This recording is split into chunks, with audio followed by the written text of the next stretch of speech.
Hey everyone, it's Miss Drisko, and I'm going to continue with chapters 18, 19, and 20 of Wonder. So, chapter 18, Padawan. Last night I cut off the little braid on the back of my head. Dad noticed first. Why do you think he cut off his braid, his Padawan braid? Maybe something to do with Julian. Oh, good, his dad said. I never liked that thing. Via couldn't believe I had cut it off.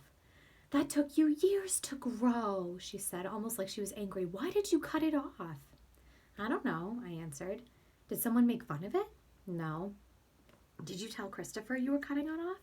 We're not even friends anymore. That's not true, she said. I can't believe you would just cut it off like that, she added snottily, and then practically slammed my bedroom door shut as she left the room. I was snuggling with Daisy on my bed when Dad came in to tuck me in later. He scooted Daisy over gently and lay down next to me on the blanket. So, Augie Doggy, he said. It was really an okay day? He got that from an old cartoon about a dachshund named Augie Doggy, by the way.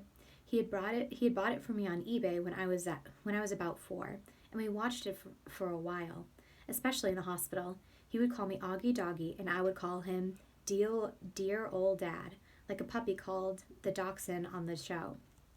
Yeah, it was totally okay, I said, nodding. You've been so quiet all night long. I guess I'm tired. It was a long day, huh? I nodded. But it really was okay? I nodded again. He didn't say anything, so after a few seconds I said, it was better than okay, actually. That's great to hear, Augie, he said quietly, kissing my forehead. So it looks like it was a good call Mom made. You are going to school. Yeah, but I could stop going if I wanted to, right? That was the deal, yes, he answered. Though I guess it would depend on why you wanted to stop going too, you know. You'd have to let us know. You'd have to talk to us and tell us how you're feeling and if anything bad is happening. Okay? Promise you'd tell us? Yeah. So can I ask you something? Are you mad at your mom or something? You've been kind of huffy with her all night long. You know, Augie, I'm as much to blame for sending you to school as she is. No, she's more to blame. It was her idea. Mom knocked on the door just then and peeked her head inside my room.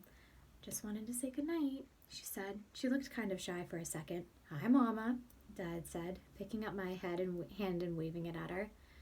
I heard you cut off your braid, Mom said to me, sitting down at the edge of the bed next to Daisy.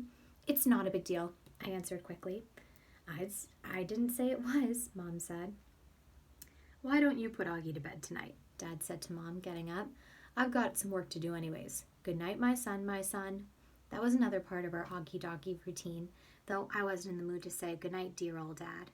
I'm so proud of you, he said. Then he got up from the bed. Mom and Dad had always taken turns putting me to bed. I know it was a little babyish of me to still need them both to do that, but that's just how it was with us. Will you check on Via? Mom said to Dad as she lay down next to me. He stopped at the door and turned around. What's wrong with Via? Nothing, Mom said, shrugging. At least she wouldn't tell me. At least that's what she told me. But first day of high school and all that? Dad said. Then he pointed his finger at me and winked. It's always something with you kids, isn't it? He said. Never a dull moment, said Mom. Never a dull moment, repeated Dad. Good night, guys. As soon as he closed the door, Mama pulled out a book she'd been reading for me for the last couple weeks. I was relieved because I was afraid she'd want to talk, and I just didn't feel like doing that. But Mom didn't seem to want to talk either. She just flipped through the pages until she got to where we had left off. We were about halfway through The Hobbit. Stop, stop, shouted Thorin. Mom said, reading aloud, but it was too late. The excited dwarves had wasted their last arrow, and now the bows that Borin had given them were useless. They were a gloomy party that night, and the gloom gathered still deeper on them in the following days. They had crossed the enchanted stream, but beyond in the path seemed to straggle on just before, and in the city they could see no change. I'm not sure why, but all of a sudden I started to cry. Mom put the book down and wrapped her arms around me. She didn't seem surprised that I was crying. It's okay, she whispered in my ear. It'll be okay. I'm sorry, I said between sniffles. Shh, she said, wiping my tears with the back of her hand. You have nothing to be sorry about. Why do I have to be so ugly, Mommy? I whispered. No, baby, you're not. I know I am. She kissed me all over my face. She kissed my eyes that came down too far. She kissed my cheeks that looked pinched in. She kissed my tortoise mouth. She said soft words that I know were meant to help me, but words couldn't change my face. Chapter 19. Wake me up when September ends. The rest of September was hard. I wasn't used to getting up so early in the morning. I wasn't used to the whole notion of homework, and I got my first quiz at the end of the month. I never got quizzes when Mom homeschooled me. I also didn't like how I had no free time anymore. Before, I was able to play whenever I wanted to, but now it felt like I always had stuff to do for school. At the beginning, being at school was awful in the beginning. Every new class I had was like a chance for kids to not stare at me. They would sneak peeks at me from behind their notebooks, and when they thought I wasn't looking, they would take the longest way around me to avoid bumping into me. Like I had some germ they could catch, like my face was contagious. In the halls, which were always crowded, my face would always surprise some unexpected kid who maybe hadn't heard about me.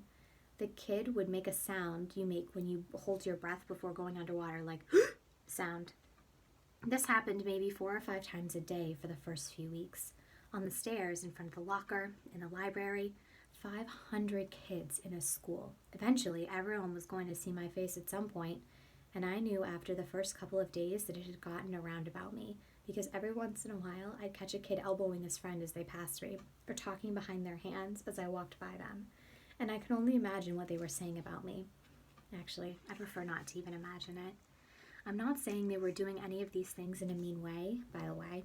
Not once did a kid laugh or make noises or do anything like that. They were just being normal dumb kids. I know that. I kind of wanted to tell them that. Like, it's okay, I know I'm weird looking. Take a look. I don't bite.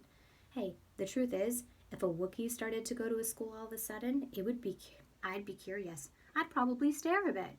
And if I was walking with Jack or Summer, I'd probably whisper to them, "Hey, there's that Wookiee."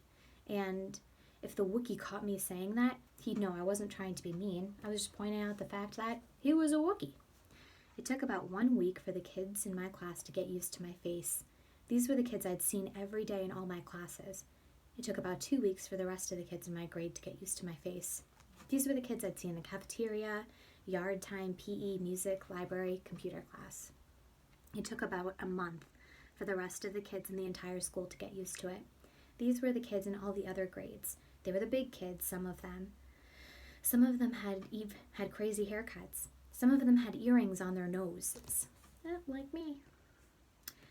Some of them had pimples. None of them looked like me. So now we're about a month into school. Given what we just read in this chapter, how would you feel if you were Augie? People were trying to catch looks, constantly looking at you and talking about you. It can't be easy. Chapter 20, Jack Will. I hung out with Jack in homeroom, English, history, computer, music, and science, which were all the classes we had together. The teachers assigned seats in every class, and I ended up sitting next to Jack in every single one. So I figured either the teachers were told to put me and Jack together, or it was a total incredible coincidence. What do you think? Do you think the teachers did it on purpose? Maybe. I walked to class with Jack, too. I know he noticed kids staring at me, but he pretended not to notice. One time, though, on our way to history, this huge 8th grader was zooming down the stairs 2 at a time, accidentally bumped into us at the bottom of the stairs and knocked me down. As the guy helped me up, he got a look at my face, and without even meaning to, he just said, "Whoa!" Then he patted me on the shoulder like he was dusting me off and took off after his friends. For some reason, me and Jack just started cracking up. "That guy made the funniest face," said Jack as we sat down at our desks. "I know, right?" I said. He was like, "Whoa!" I swear, I think he was going to wet his pants. We were laughing so hard that the teacher, Mr. Roche, had to ask us to settle down.